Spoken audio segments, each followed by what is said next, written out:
Thank you so much. Dear all, welcome to this exciting moment of PAFLA, our October monthly CME. Bonjour à toutes et à tous. Bienvenue au grand jour de PAFLA.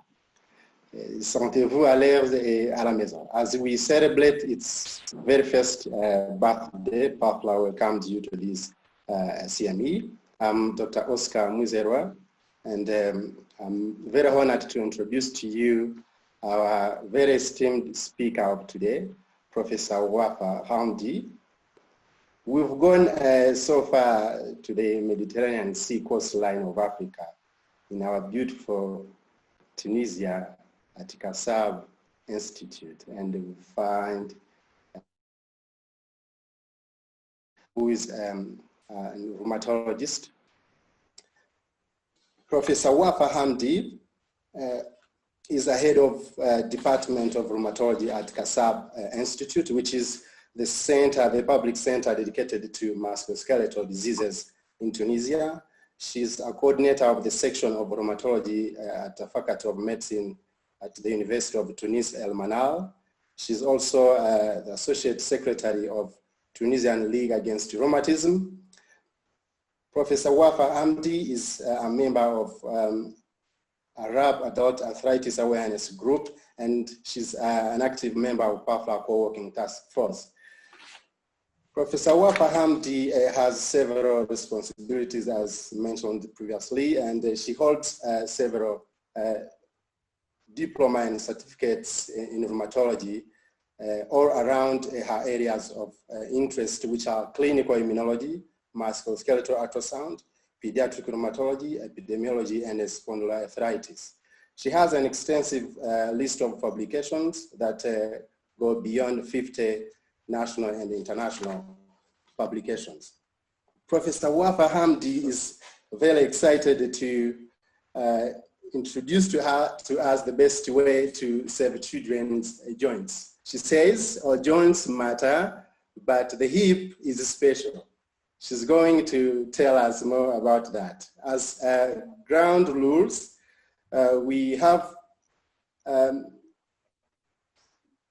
chat form for Q&A, so you are free to post your questions. And if you want to intervene, you are free to raise your hand, and we will allow you to do so. And we would prefer if you can mute your mics. And at the end of this session, we have a feedback form. Please, we welcome and value much your feedbacks to our CME. We want to improve with the time. Dear participants, join me to welcome our amazing speaker, Professor Wafa Hamdi. Professor Wafa, you're welcome. Thank you very much, Oscar, for this very nice introduction. For me, it's a dream come true to be able to communicate with my brothers and sisters from all African countries, so we can share experience and thoughts. I think you already guessed that it won't be a presentation about the hip hop lesson, but we will talk about the hip joint, particularly hip arthritis during juvenile idiopathic arthritis, and how to bring hope about the prognosis of this disease.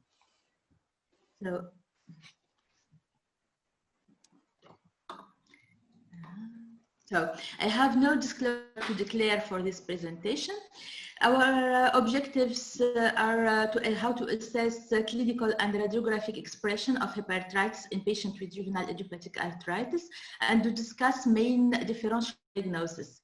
Also to discuss monitoring tool of hip arthritis and the treatment options and what's the expected response. So the hip is a commonly involved joint in juvenile idiopathic arthritis that result in pain, loss of mobility, and limited function. The hip is a pivot joint that connects the axial and appendicular skeleton. It's a central and crucial landmark for growth of the axial skeleton. The major risk of hip involvement in childhood rheumatism is the impact on the spine with the risk of developing scoliosis, and on the appendicular skeleton with the risk of lower limb length discrepancy. Those two complications have a significant impact on the ability to work and the physical activities, with negative impact on emotional and psychological balance. Thus, hip involvement is a major prognostic element in patients with juvenile idiopathic arthritis. And as this recently published paper, the hip arthritis could be also considered as a public health care matter. In fact, this study based on the US national inpatient sample covering more than 15 years and over 4 million patients with total hip arthroplasty and 8 million patients with knee arthroplasty, juvenile idiopathic arthritis is associated with a higher health utilization, and the others conclude that intervention to reduce the risk of higher resources utilization are needed in people with juvenile idiopathic arthritis.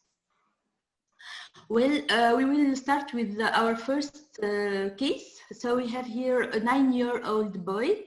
He's presented in our clinic with his mother, who underwent chemotherapy for Hodgkin lymphoma. He's a 4th grade primary school student. He's a hip hop dancer.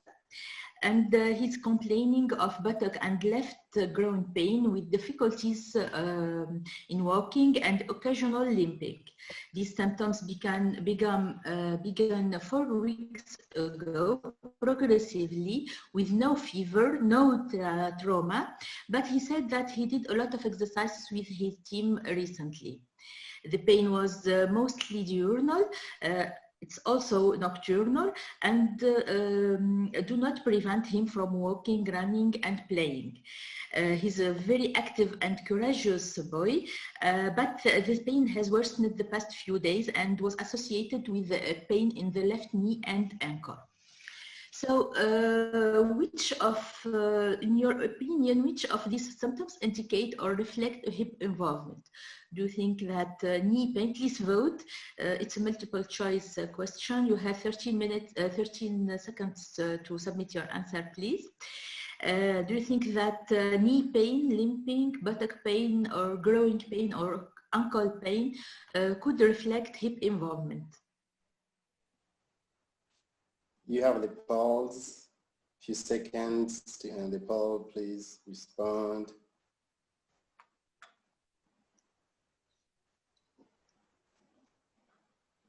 Great. Great, thank you, Oscar. As you can see, we have the responses, and majority mentioned limping and groin pain, followed by at the same time buttock pain and knee pain, or these 4 symptoms mentioned. Thank you. I completely agree with you. In fact, the hip involvement caused mainly groin pain, but young children couldn't report that easily. We have to ask them and insist, and ask also parents. They report also They report also referred thigh or knee pain, refusal to bear weight. They report also limping, and we have to see them walking and lying on one limb to see that. Buttock pain is rare and should be, and in this case we should think about sacroiliac joint involvement, but in 5 to 10% of cases report only buttock pain for hip arthritis. Nevertheless, ankle pain couldn't reflect hip involvement, and we should think about local cause of ankle pain. So on clinical examination, the child was able to stand on one limb with no pain or collapse. The left hip was painful, and particularly in external rotation, but not limited. All other joints were free from pain during mobilization. And we have a normal range of motion for hips, knees, ankles, and all the joints. The rest of physical examination was normal.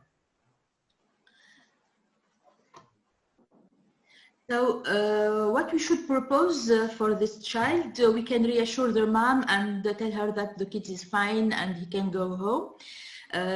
he had just growing pain, or we have to order MRI of the pelvis. Please, Oscar, display the pool if you could. We have also we have just to order. Yes, thank you, Oscar. We could only of the pelvis, or the laboratory tests and X-ray or ultrasound examination, or we have first to complete the clinical examination. So please vote. You have 13 seconds. You have 30 seconds.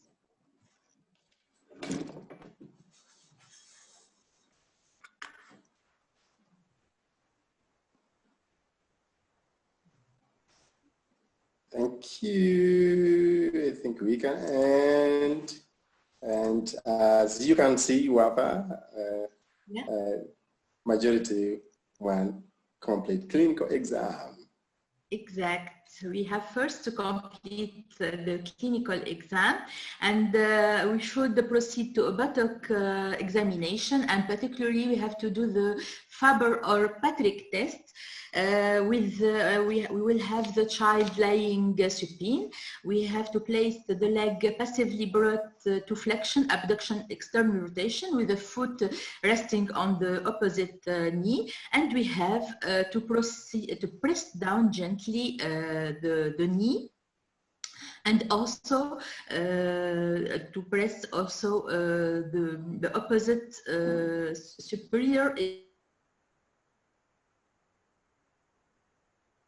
The pain will be felt on the groin if we have hip involvement, or in the back on the sacroiliac joint if we have sacroiliac pathology. So the Patrick test or the Faber test allow us to distinguish between hip arthritis or sacroiliac involvement.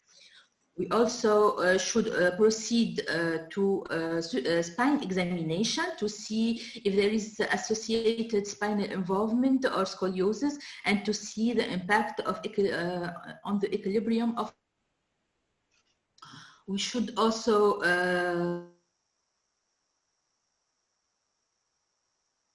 single leg hopping, lung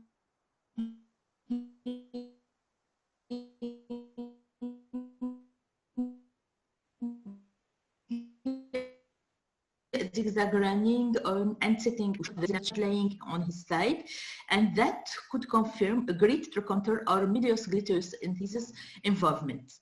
We can also proceed to Thomas test, assessment of flexion contracture. The patient is lying supine with a level pelvis. The examiner have to place his hand under the patient lumbar spine, and we ask the patient to flex one hip as far as possible, and the patient's back should flatten and the extended leg should remain straight. In case of flexion contracture, the patient is unable to extend his lumbar spine, and we can measure here the angle of flexion contracture. We should also proceed to measuring the limb length discrepancy by measuring distance between the anterior superior iliac crest and the medial malleolus, and this is considered as the reference and the best way to measure lower limb length discrepancy. And finally, we should see the child walking with and to determine what kind of limping he had.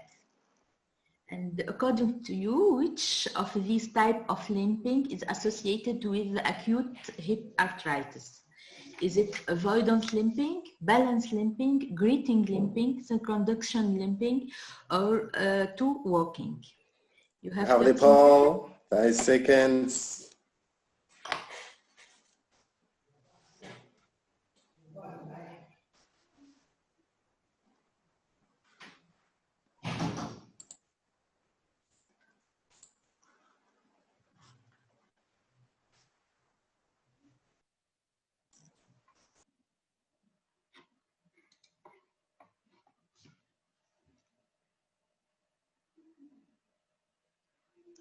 Very good. The majority of you think that avoidance limping is associated with acute hip pain. It's correct.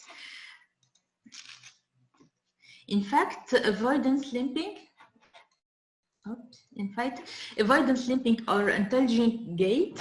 In this case, the child has shortened stance phase on the affected side, where the time to downforce is reduced. It could be associated to any cause of hip pain and could be observed with acute hip arthritis. But in this this is not specific of this condition. Balance limping or Trundle-Boer gait is associated to weak hip abduction of the body, and the body lurch into the affected side. It's secondary to a deficit of gluteus medius, and that is not usually associated to hip arthritis, but a muscle deficiency. For greeting limping, it's an anterior flexion of the trunk when the tibia and the supporting limb moves forward as to greet. It's associated to a defect in hip extension and could be observed in chronic arthritis with joint stiffness and structural damage, but not with acute hip pain. Circumduction gait is observed in case of length discrepancy when the longer limbs sway around to move forward. This is rarely associated with acute hip pain, but usually observed with the lower limb discrepancy. Long discrepancy. And finally, the toe walking is associated also to length discrepancy and or with a flexion contracture of the hip, which is observed in chronic hip arthritis with structural damage. So to discuss our case, we have to take into account mainly 3 parameters: age, the fact that the child is sick or not, and the type of hip pain and symptoms. Are they acute or chronic? Are they inflammatory or mechanic? First of all, we have to rule out serious and life-threatening causes, particularly osteomyelitis and septic arthritis. But the child, in our case, is not sick. He has no fever, and the pain is well tolerated. Life-threatening diagnosis such as malignancy should be also ruled out by urgent investigation. Mechanical causes should be also discussed accordingly to the age of the child. So for children under the age of 4 years, we have to discuss non-accidental injury, referred pain from limb. In children between 4 and 10 years, we have to discuss Perthes disease, and in children above 10 years, we have to discuss slipped femoral epiphysis or avulsion fracture. But here we have already, 2 red flags. We have inflammatory pain and limping. So we have to discuss juvenile idiopathic arthritis, and the transient synovitis should be a diagnosis of elimination, and we have to roll out all serious diagnoses before to conclude to transient synovitis. So in our patient, we ordered laboratory tests and we got normal inflammatory parameters, ECR and ESR and CRP, and also a normal CBC. And here you have the plain X-ray of the pelvis. So do you see anything abnormal? Do you think this radiograph is normal? You can give your opinion via the chat, or you can open your mic if you want.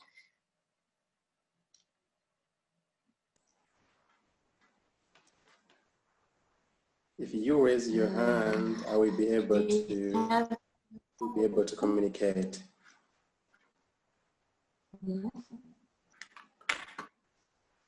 Post in the chat. Do you see anything abnormal? Yeah. Yes, you can post on the chat, or maybe someone want to open his mic.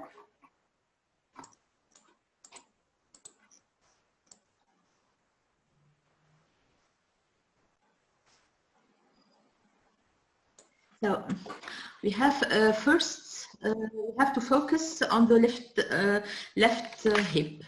So as you see here, there's a large zone of osteoporosis located on subchondral bone of the femoral head that could correspond to a bone cyst or to a lacune or to a subchondral geode. Otherwise, we have a normal space, joint space width. The head of the femur is normal, is not slipped, and we have soft tissue, also soft tissues are normal. So this lacuna was a little bit intriguing, and before discussing causes like tumor, inflammatory subchondral porosis, or geodes, we should look very well to the image and consider a superposition or a constructed image with the anterior acetabular wall and also the posterior acetabular wall, and these two superpositions should manage a zone of bone porosis, physiological bone porosis, superiorly and inferiorly.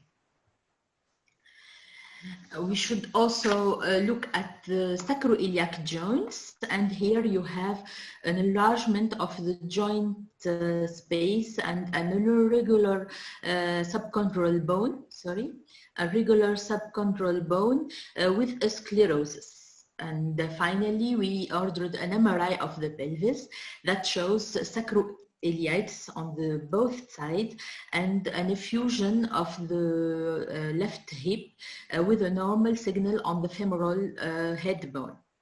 So our child is tested positive for HLA-B27, and we conclude to juvenile spondyloarthritis. So it's very important to confirm the diagnosis of inflammatory hip arthritis in early stage of the disease. So we could start very early the treatment, and that could improve the prognosis of the disease. But the most important thing to do at this stage is to roll out other diagnoses. And here we have our second case. It's a young boy with aged of 6 years with acute left pain and fever starting for 5 days. The child was unable to walk without help, and the hip mobilization was very painful.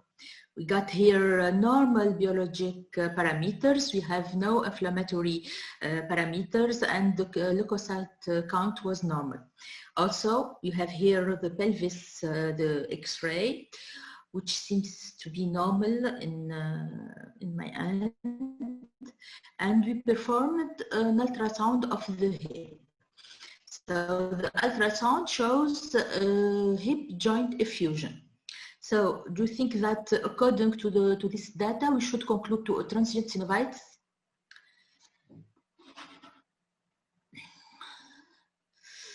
In fact, no, because we have two red flags. We have here here fever, and we have major hip pain and functional limitation.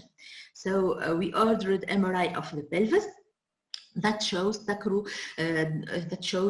septic arthritis with abscess, soft tissue abscess, and osteomyelitis of the femoral head.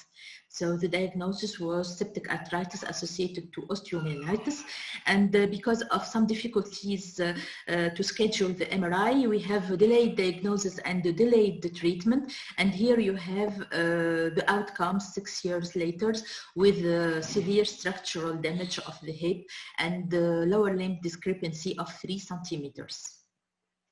Also, we have to roll out serious diagnosis and life-threatening diagnosis such as malignancy, particularly lymphoma, leukemia, and metastasis of neuroblastoma, particularly in younger children.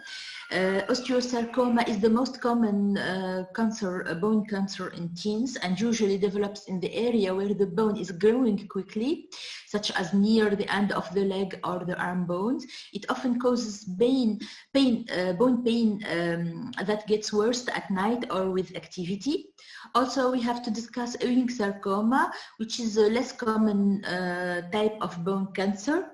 It's most often found in young teens. The most common places for it to start is the pelvis and particularly the hip, and symptoms can include bone pain and swallowing. We have also here another case of a 15-year-old boy. He complained of inflammatory left hip pain that has progressed for one. The patient reports minimal hip trauma, and the pain relieved very well with NSAIDs. So it gets worse in the last 4 months with a partial functioning impotence. The patient got no fever, no weight loss. The hip was very painful on mobilization with a flexion contracture at 15 degrees. Also a very limited mobilization, limited mobilization. The spine is normal. Also we performed the laboratory tests and that showed no inflammation. Pelvis X-ray and hip ultrasound were normal. So in this case, we should better ordering MRI of the pelvis, but because of problems of immediate availability of this examination, we ordered first a CT scan, and that was great because we got our diagnosis, and in this particular diagnosis should be missed easily, could be missed easily by the MRI. So as if you look here, we got a dot, a sclerotic dot.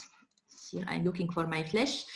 So we got a sclerotic dot surrounded by a layer of demineralization and a second layer of bone sclerosis. That's called the nidus, and we have here our diagnosis, which is osteoid osteoma. And in this case, this case was particular because this osteoid osteoma, which is an inflammatory bone tumor, benign bone tumor, is located usually in the femoral neck and not in the acetabulum. And when it's located in the femoral neck, it could be suspected easily by plain X-ray. We should also discuss other hip benign bone tumors, and according to the location of the tumor, we discuss mainly on the acetabulum, bone cyst, and eosinophil granuloma. Also the same diagnosis for the diaphysis. For the femoral neck, we should discuss first osteoid osteoma. We should discuss also exostosis, and we should also discuss enchondroma. And on the great trochanter, we should discuss chondroblastoma. And finally, with acute hip pain with no sick child, and after rolling out other serious and urgent diagnoses, such as malignancy and infection, and even inflammatory arthritis, particularly juvenile idiopathic arthritis, we should consider the diagnosis of transient synovitis. It's called also coccitis fugax or toxic synovitis. It's the most common cause of hip pain or limp in children under the age of 10 years. It's an aseptic inflammation of hip, presumably of post-viral etiology. The affected children are only mildly ill or have recently sustained a lower grade respiratory tract infection. This condition is self-limited and treated and respond very well to rest and analgesics. Imaging is not strictly necessary, but an ultrasound is often requested to confirm the presence of a joint effusion, as you see here on the left side comparatively to the right side. Radiography is only performed when there is other differential diagnosis considered, particularly infection or malignancy, and always consider the possibility of septic arthritis in a sick child. So in a child with a hip pain, the first imaging methods that we should consider is X-ray for evaluation of bone diseases. Ultrasound is complementary to X-ray for better assessing soft tissue and the detection of joint effusion. It's very useful for guiding puncture. We have to order MRI if we have to assess complication. If we have a prolonged complaint with normal X-ray and normal ultrasound, and to assess the extent of disease. The MRI allow a better joint detailing and evaluation of the feces cartilage, subchondral bone, periosteum, synovia, and bone marrow. Computed tomography is only ordered when there is a suspicion of osteoid osteoma and for evaluation of the bone contour. And the bone scintigraphy is only ordered if we have a suspicion of osteomyelitis and the primary site is unknown. Also is ordered for assessment of multifocal diseases and if we suspect stress or failure fracture. So we will move to our second case. We have here a young girl, aged of 12. She complained of right groin pain with limping for 6 months. She got no fever, no trauma. The pain was nocturnal and diurnal. And on physical examination, we have a limitation on the mobility of the right hip. We have a lower limb length discrepancy of 4 centimeters and a progressive spinal deformity with right dorsal gibbosity. The laboratory test shows a mild inflammation. And we have here the X-ray of the pelvis of this young girl that shows pelvis disequilibrium and shows also a space joint narrowing. Here we completed with an MRI of the pelvis that shows hip arthritis, right hip arthritis, and also shows sacroiliitis on both sides. So we conclude to the diagnosis of juvenile spondyloarthritis complicated with the coccytis, lower limb discrepancy, and scoliosis. Our patient is treated with naproxen, methotrexate, and sulfasalazine, and she got 2 intra-articular injections of hexacetonide of triamcinolone at diagnosis and 2 years later. Here we have the parameters of disease activity, and here we have the BASDAI, which is the Bath Ankylosing Spondylitis Disease Activity Index. It's an auto questionnaire of 6 questions that evaluate the disease activity, and we have a score varying between 0 and 10, with 10 a very high disease activity. And here, as you see, the disease activity was very well controlled by this treatment. We also performed the ASDAS, which is the Ankylosing Spondylitis Disease Activity score, which include CRP. It's more objective than the BASDAI, and here we got also a low disease activity.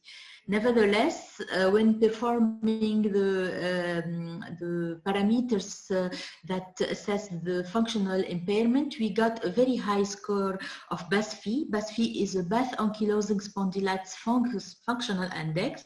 It varied also between 0 and 10, and 10 is a very high functional impairment. And here, for score superior to 4, we got an impairment, a very severe impairment, functional impairment.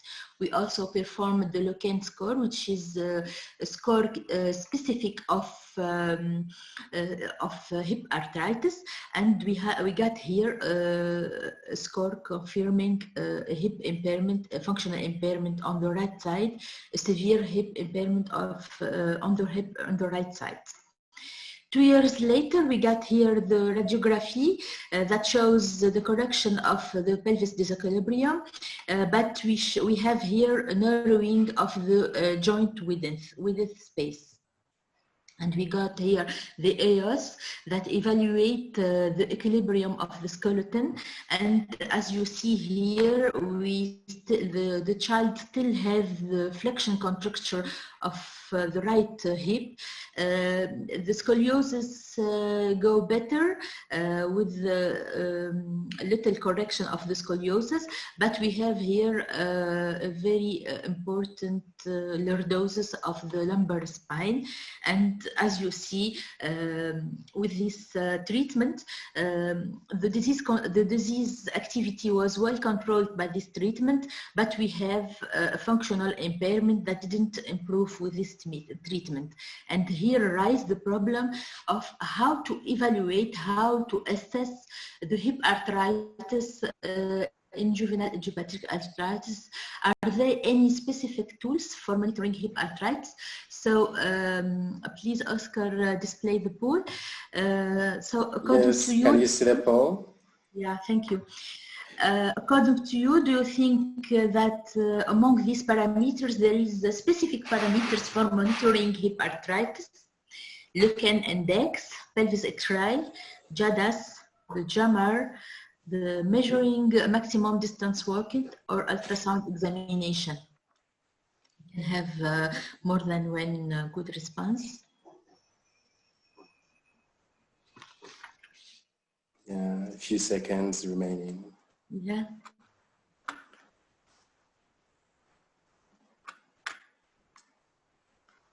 Good. I think that's enough, Diwafa. What do you think? Yeah. Yeah. Thank you. Good. Yeah. There you have the results. Yeah. Majority of you think that Lecan index is a specific tool. Yes, as mentioned before. Pelvis X-ray, yes, it assesses structural damage. The JADAS is the disease is activity disease parameters for all juvenile idiopathic arthritis, and it's not specific of juvenile spondyloarthritis or hip arthritis. And we will see for other tools. So, sorry. So many physical functioning assessment tools are available for in pediatric rheumatology. The clinical monitoring of hip arthritis seems to be a difficult task. So the chronic and fluctuating nature of juvenile idiopathic arthritis differs within and between patients that complicate the measurement of the disease outcome, and particularly the hip functional impairment. In children, their growing needs and expectation limits the use of age-specific questionnaire, and the use of Praxis respondent further influence this evaluation. In fact, no specific tool for the assessment of functional impairment in hip arthritis in children is actually available. Many physical functional assessment tools in pediatric rheumatology are available, covering mainly physical functioning, also health status, also health-related quality of life, but none of them is specific of hip arthritis. Here we have the juvenile arthritis multidimensional assessment report, which is the JAMAR. And for the JAMAR, the first question, the first 5 questions assessing the functional ability may refer to the hip functional impairment. Also, the second and the third question for the assessment of quality of life should also refer to hip arthritis. In adult patients, we use frequently the Lecan Algo Functional Index, the WOMAC Index, and the ECF, the International Classification Functional Disability and Health Index. But the most frequently used is the Loken Algo-Functional Index. It's an assessment that includes pain and discomfort related to the hip arthritis, maximum distance walked, and also activity of daily living.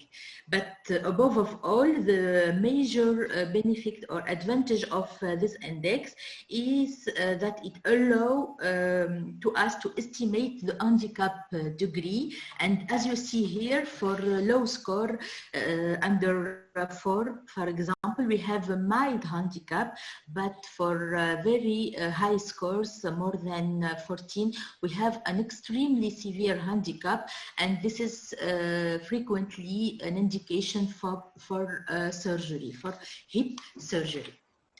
For radiologic monitoring, Shalmerdin and al. Proposed recently a novel radiographic scoring system for growth abnormalities and structural change in children with juvenile idiopathic arthritis of the hip. This score assesses the joint space measurement. We have here two zones, and then we measure the joint width superiorly and medially. It assesses also bone erosion, and we got here 3 stages of bone erosion from mild to severe. And it assesses also femoral head flattening and growth abnormalities, and we have here 5 stages from mild to very severe. But the major this score shows very moderate to weak reproducibility, particularly the inter-observer kappa index. Kappa is very low for this score, and future studies on clinical validity of such a score should focus on assessing only the reproducible radiographic variables. And an atlas for normal variation of acetabular and femoral head bone anatomy should be developed. So monitoring structural damage is necessary, but monitoring joint inflammation is crucial to adjust treatment. And as you know, hip is a deep joint inaccessible to clinical examination. So ultrasound is an excellent tool to meet this objective. And ultrasonography is a safe, painless, well-tolerated imaging tool with no radiation. It assesses inflammation, disease activity, and even structural damage such as bone erosion. It could be repeated frequently, so we can use it for monitoring treatment response, and it can be used also in therapeutic purpose for guiding injection. Nevertheless, the main disadvantage of ultrasound is the fact that its reliability depends on the quality of the equipment and the experience of the investigator, the physician. So here we will move to our last part of this lecture, which is the treatment. So what we should expect from treatment of hip arthritis, mainly hip relief, pain hip relief, but also we need to prevent structural damage, so we could preserve growth potential, ensure good school integration, and later school socio-professional integration, and that could preserve the quality of life of these children. So among these treatments, which one could prevent, according to you, structural damage in patients with juvenile idiopathic arthritis? So please, Oscar, could you display the pool? Yes. Thank you, Oscar.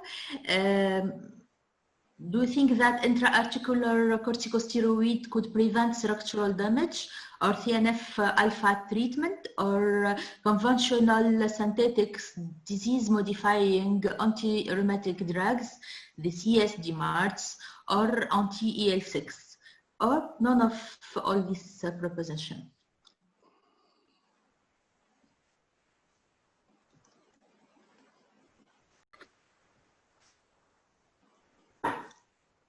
think we have enough. Yeah. So the majority of the majority of you think that anti-TNF alpha treatment should prevent structural damage. About 56% think that intra-articular corticosteroids should prevent structural damage. Only 1/3 think that CST marks and IL-6. So let's look for some evidence-based argument for that. And we will start with the intra-articular corticosteroid therapy. And here, Neidl and collaborators followed up prospectively 48 children treated by intra-articular triamcinolone hexacetonide injection under ultrasound control in 67 arthritic hips. In 58% of joints, remission of the coccytis for a period of 2 years was obtained through a single administration of intra-articular triamcinolone, while another 12 hip joints showed remission of coccytis after repeated intra-articular injection, with a total remission rate of 76%. And as you see here in the table, the better responders were patients with polyarticular juvenile idiopathic arthritis and rheumatoid factor negative polyarthritis. And if we try to see the radiographic assessment, the structural response to intra-articular corticosteroid therapy. We have here others used the grading system of Sparling on pre-injection and post-injection, and globally 57 hip show no radiographic deterioration, while 10 hips show radiographic deterioration of 2 to 3 grades, which is relatively too much. And I remind you that 2 children exhibited 3 cases of femoral head necrosis in this study. Moreover, previous and many cases reported femoral head necrosis and structural damage after intra-articular injection.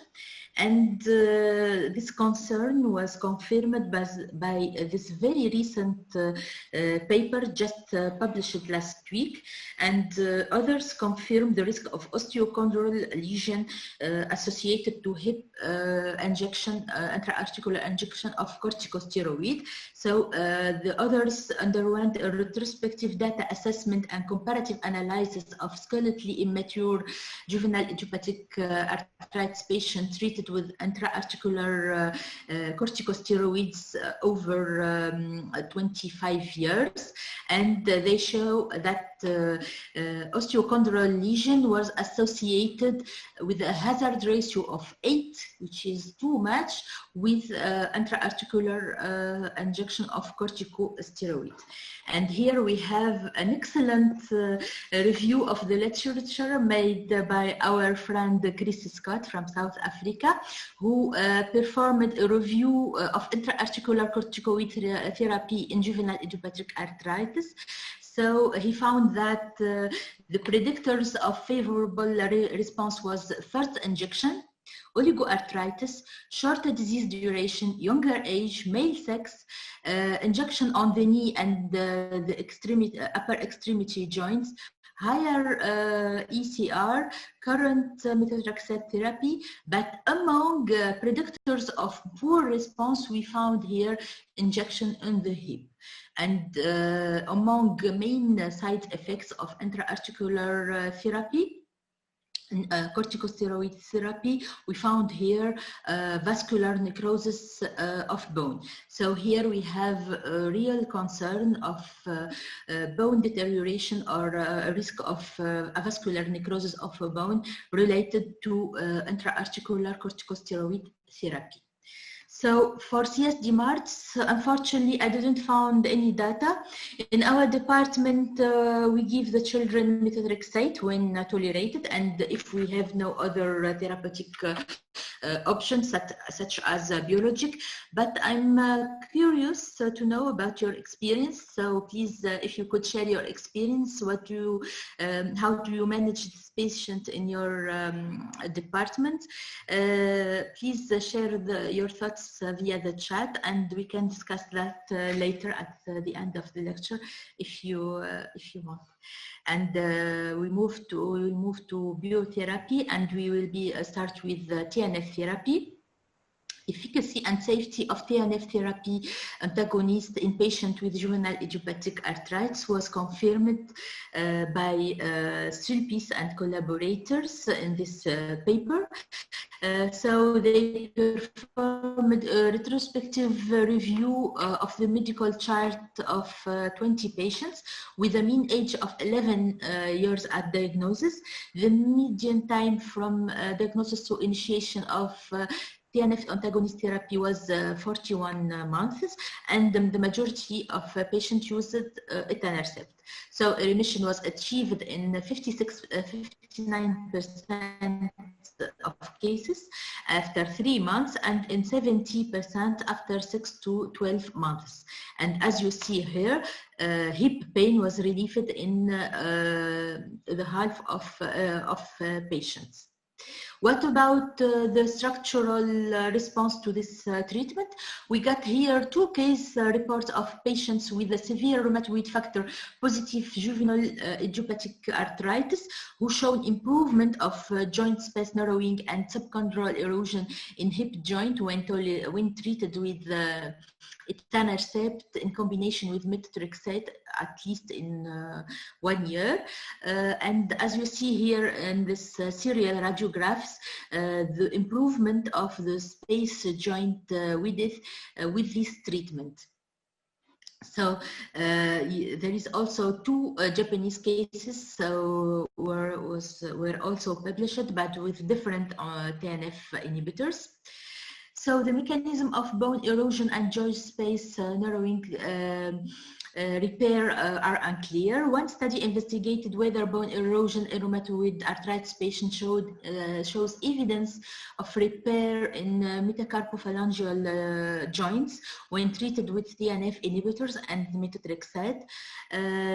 These results suggest that repair in rheumatoid arthritis emerged from bone marrow and endosteal lining rather than periosteal compartment. And in our department, we reported also a case of reparative change of hip joint after TNF inhibitors in ankylosing spondylitis. And as you see here, the improvement of joint width with 4 years of treatment with etanercept. We also participated to a retrospective multicentral cohort study that included 2 groups of patients with spondyloarthritis and hip involvement. The first group is treated with TNF-alpha inhibitors for at least 2 years, and the second group is TNF-alpha naive. The average duration of treatment and follow-up was 4 years for the first group and 4.8 years for the second group, and the structural damage was assessed by Basri hip. Basri hip is a structural damage score varying from 1 to 4, and 1 is the mild hip arthritis structural damage, and 4 is a very severe hip damage, structural damage. And as you see here, the majority of patients treated with the TNF therapy got mild structural damage. And if you see here the radiographic features of hip arthritis, we see that the second group, the majority of patients of the second group, the group which didn't receive TNF therapy, express severe destructive arthritis. So the absence of hip structural damage was more frequent in group 1, the group who was treated with TNF therapy, with an odds ratio of 4.7. So then patients treated by TNF therapy was protected from structural damage with an odds ratio of 4.7. And even after adjusting for confounding factors such as the disease activity BASDAI, the adjusted odds ratio is 3.3. For BASFI, the adjusted odds ratio is 3.1. And for CAP, the adjusted odds ratio was 4.2. And this data was confirmed also by other studies that confirmed the stability of BAS3, and even in one study done by Hung and collaborator, we got here an improvement of width of hyaline cartilage. What about tocilizumab, which is an interleukin-6 inhibitors? So INIBA and the collaborators assessed serial radiographs of hand and large weight-bearing joints before and after treatment with tocilizumab. Their study include 9 patients, and the mean follow-up was of 80 months. And we got here the clinical response to treatment after tocilizumab according to the different joints, and we got here a very good response in hip arthritis. We got here also in the second chart the radiographic examination, and we have here an improvement of a joint of bone porosis, of soft tissue swallowing, of joint space narrowing, of bone cysts and erosion. And we have here an illustration of improvement of structural damage with tocilizumab. And then we can conclude that biologic therapy could lead to improvement of structural damage, or could stop at least structural hepatic arthritis. And we will move to our latest, last case report, a case that we will discuss today. It's of a patient with juvenile spondyloarthritis with axial and peripheral arthritis since the age of 13 years. The hip arthritis was inaugural, and unfortunately, because of some socioeconomic difficulties, the patient have a diagnosis delay of 5 years. Also, she didn't come regularly to our clinic to get correct for follow-up and treatment, and she automedicated with high doses of NSAIDs. At the age of 18, she got a peptic ulcer, and then only at the age of 20 years we have been able to introduce treatment with etanercept. And here you have the pelvis X-ray of this patient, and you have here a very severe stiffness of the right hip, and very limited also left hip.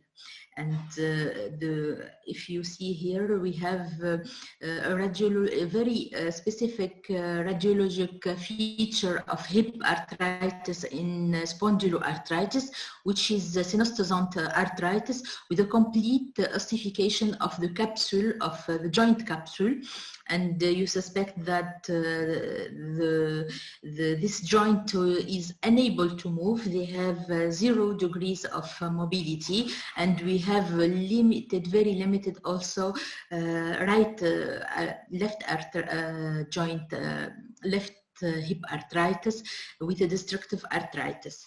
The Locan index show a score, a very high score of 15. Confirming a very severe handicap. So according to you, could we propose total hip arthroplasty for this patient? Is it a good option? Could we propose, so please vote via the poll. Is it a good option for these patients? I remind you that she got only 20 years. She's aged of 20 years only. Is it a good option?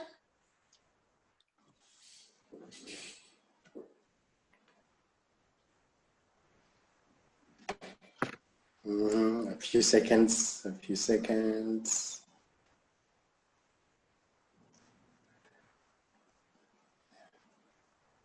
Good, I think we have enough responses. Thank you. So the majority are favorable to total arthroplasty of the hip joint in this patient, and 1/3 think that we will propose total arthroplasty, but several years later. So let's look for some evidence-based arguments favorable or against this option. So Agrawal and collaborators underwent a review of total hip arthroplasty in patients younger than the age of 13 years with the mid and long-term results. In a high volume arthroplasty unit, they performed a retrospective review over 20 years. Almost 100 patients were included. Their mean age was 25 and mostly female. And the total arthroplasty of the hip was indicated for development dysplasia of the hip in 29% of cases, and for juvenile idiopathic arthritis in 25% of patients. So with a mean follow-up of 12 years, during which 25% of patients were revising, and the main indication for revision were aseptic loosening and linear wear. So these good results was confirmed also by this review of the literature and these other studies that shows an excellent survival of hip arthroplasty at 5 years and a very good survival rate at 10 years. So recently, robot-assisted total hip arthroplasty was tested by several surgery teams in developmental dysplasia of the hip, and is considered as useful method to ensure adequate component positioning with an excellent outcome. And this new technique and this new performance should be tested in patients with juvenile idiopathic arthritis to improve the survival of arthroplasty. Our patient got total hip arthroplasty on the left side in 2011 and on the right side on 2012, and we have here a very good outcome, and I just saw her in my clinic last week and she's doing very well. So to conclude this lecture, evaluation and the management of hip arthritis require throughout history and physical exam and an understanding of pediatric skeleton. Common causes of hip pain in pediatric population should be ruled out, and early recognition of hip arthritis in the joint in the context of juvenile idiopathic arthritis is crucial for disease prognosis. The effect of the treatment on the hip arthritis and damage progression needs to be confirmed by randomized controlled trial or with real-life registry data in order to establish consensual guidelines and recommendation for management of this affection.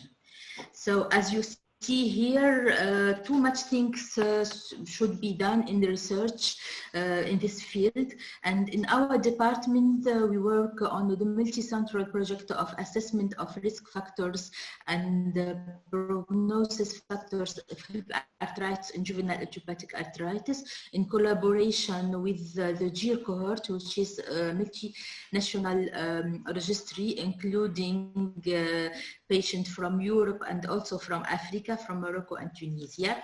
My dream is an African study, and if you are interested, please don't hesitate to contact me via the PAFLAR website. And finally, for those who were wondering where is the hip hop thing that I promised, I will say that we should do our best to give hope for the hip and enable these children to dance, grow, and thrive. This very beautiful song comes from Cape Town, from South Africa, and gives hope, joy, love, and peace from Africa to the whole world. So thank you very much. If you have any question. Thank you so much. Thank you so much, Professor Wafa Hamdi, for this excellent, extensive talk and very informative. We have inputs from colleagues. Professor Angela talked about the use of anti-TNF in hip arthritis. It seems they work according to how they work well, but the challenge being that some patients develop headaches and serious phobia on needles. So this may impair the compliance. And our friend named Amy Fox also commented on a good response using methotrexate, hydroxychloroquine, and xylazine in small joint arthritis. We have got a few questions, dear Wafa, if you don't mind. A colleague, Halima Benama, asked about what using the Kochal criteria for diagnosis of septic hip arthritis, the one that involves history, physical exam, and basic labs like CBC and the ESR. At the same time, Professor Lawrence, we have a pleasure to have you, Professor Lawrence, asked about what happened to the patient who developed a limb length discrepancy. How did you manage that patient? Thank you so much, Professor Wafa. Thank you. I completely agree with Halima. In fact, in our department, mainly acute hip arthritis was managed by orthopedic surgeons, so we didn't see them very much. But we have to use these criteria to depict or to look for septic arthritis in order to realize an early diagnosis of septic arthritis and improve prognosis of this disease. For the patients that got very severe hip arthritis, she underwent total arthroplasty with a good outcome. Oh, thank you so much. Thank you very much, Professor Lawrence, for your comment. Good. We have chopped up some of our time, and if you don't have, we can allow one more question if there is. As what you see displaying is a video about our beautiful Tunisia, so the Mediterranean coast, the Sea of Africa. If not, we thank you all for attending today, and we welcome much your contribution, especially in the feedback form. It will be delivered to our respective emails. This was a pleasure having Professor Wafa teaching us today the best way to save our children's hips so that they can keep making the similar moves that she has just shown us. Thank you all for joining. We welcome your contributions, especially the feedback that you deliver through the feedback form that will be delivered to you soon. I can tell you surely that the recording of this session will be available on the PAFLAR website very soon, which is www.paflar.org. Oh, okay. We invite you to our next monthly CME, which will be in November, on the 4th day of November. It will be the first Wednesday of November, and we have our friends from East Africa teaching us more about pediatric rheumatology. Thank you all for your support you give to improve pediatric rheumatology in Africa. We thank you for your time and contribution. Have a great day. Thank you so much, Professor Wapa, for today. Thank you very much, Oscar, and thank you all for your patience and attending this lecture. Thank you very much. And see you soon in our next CME in November. Yes, thank you. Thank you. Thank you very much.